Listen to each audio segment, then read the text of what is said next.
Well, we're shredding again. Feels good. There hasn't been a whole lot of shredding going on this list in the last 8 to 10 solos. Jeffrey Philip Wieland, aka Zakk Wylde, aka Mr. Squealy, the purveyor of pinch, the sultan of squelch picking, the bearded Viking bodybuilding biker of guitar players, the that's all I got. I'm out of descriptors for Zakk Wylde.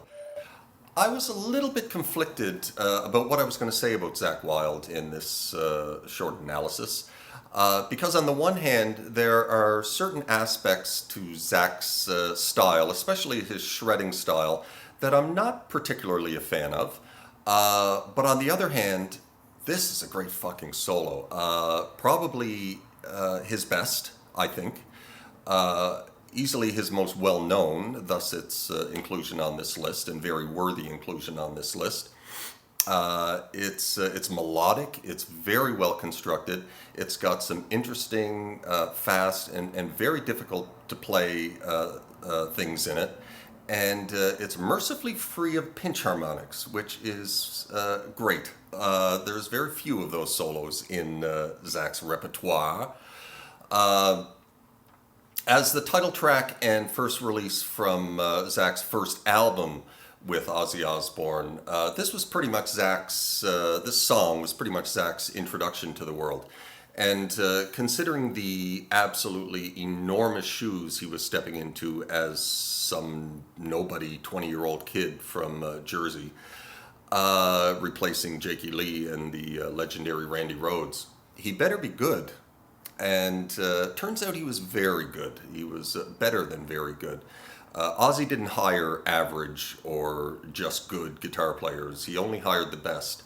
And this 20-year-old kid from Jersey walked into one of the most coveted guitar gigs in the history of rock and metal as Ozzy Osbourne's guitar player. Every kid dreams of a gig that big. I can't imagine how overwhelming it would have been for Zakk Wylde at that age to step into a role like that. It must have been just amazing for him. I'm just going to backtrack a little bit at this point and talk about what I mentioned earlier, that there are certain aspects of Zakk's style that I'm not particularly a fan of. Not that it matters. Like, who am I? I'm just some guy in his living room who never made it. But, we all have opinions, and so this is mine. Don't get me wrong. Zakk is a monster guitar player. He's fast as lightning. He's clean. He's aggressive. He's got one of the best right hands in the business. He's very versatile. He can country pick. He can play southern rock boogie. He can shred like a motherfucker. It's just, I think he was better when he was younger. He was more melodic. His soloing was more musical, more interesting. I think his soloing style devolved over the years into more of a manic, frenetic, chaotic style. And it doesn't please my ears as much as his earlier work. But like I said, don't get me wrong, he's just an incredible guitar player. It's just, his style changed. And in my opinion, it did not change for the better. With regards to Zakk's earlier style, Zakk has always pretty much been a pentatonic shredder, a minor pentatonic. And that was a conscious decision on his part.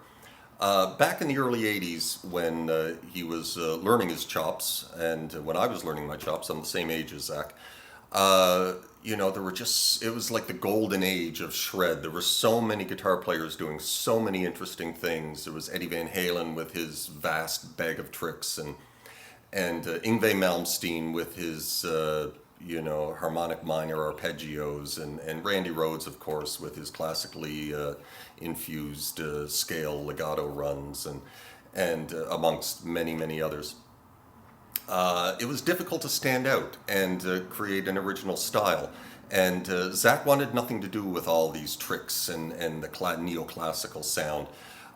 He wanted to create his own style, and not so much his own style, but he didn't want to sound like anybody else.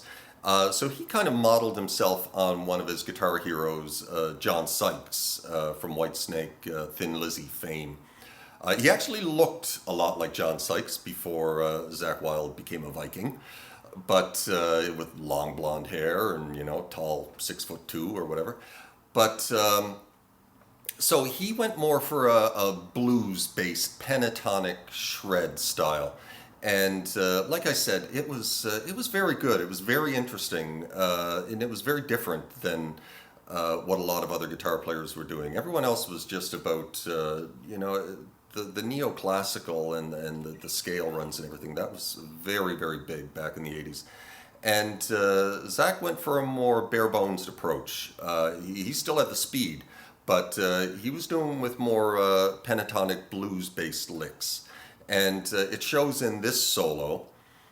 This solo starts off with some just some lovely bends, some great vibrato.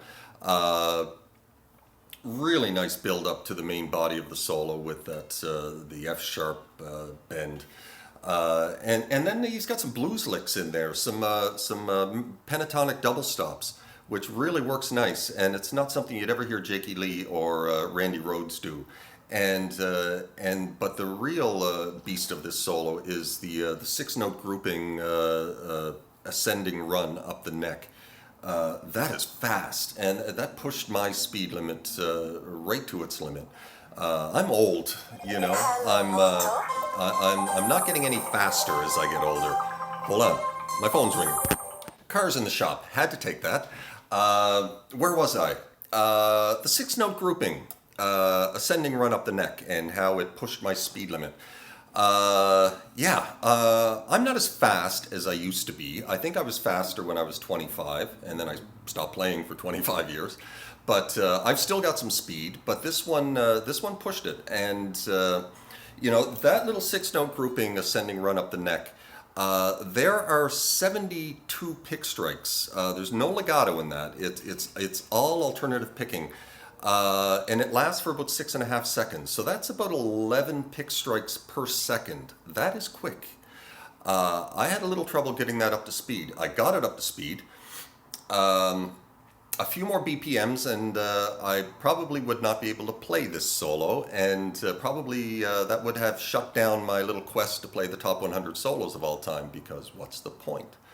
You take on the challenge of playing the top 100 solos of all time. Except for the ones you can't play. That's rather pointless. So you haven't beaten me yet, list. If I do come across a solo on this list that I can't play, I'll probably stop. But so far, so good. We're through the first 40. Where was I? That little run, yes, great little 6-note grouping ascending run up the neck. Really quick, really fast, and then it moves into this nice little mini sweep economy picking run, and then the big bend, of course, and then I stuck a slide on my hand for the first time ever in my life, and tried to play that little outro or intro back into the song. That was fun. I don't know how good it sounded, but anyway, that was fun to do. Anyway, that's it for this solo. Great solo, great Zakk Wylde solo. I'm sorry if I offended any Zakk Wylde fans out there. I think maybe I've redeemed myself by praising him equally as much. I did this one strictly software based. The tone on this one was done on Bias FX. I like the tone on this one. I think it sounds good. I spliced a guitar, I think it was a fan-made guitar backing track into the original song, so I'd have a little bit of an intro and a little bit of an outro to play with. I think it sounds good. I like this one. I hope you liked it. We're going to be back next week with some Frank Zappa. Really looking forward to playing some Zappa. I don't know any Zappa. I just love Frank Zappa's style. It's just so bizarre. It's Zoetaleurs, and it's mostly, well, not mostly, it is an instrumental. It's about a 3.5-minute instrumental. There's really only soloing going on in the last 30 or 40 seconds. But I'm going to do the whole thing because that's what I do. I do the whole thing whenever it's an instrumental because I don't know if the list is really praising the solo or praising the whole instrumental. And, like Steve Vai and For the Love of God, that whole thing is amazing. And so I'm not just going to do the solo, I'm going to learn the whole thing. So that's it for this week. We will see you next week with some Frank Zappa. I hope you like this one. I like this one. And that's it. Out for now. Ciao.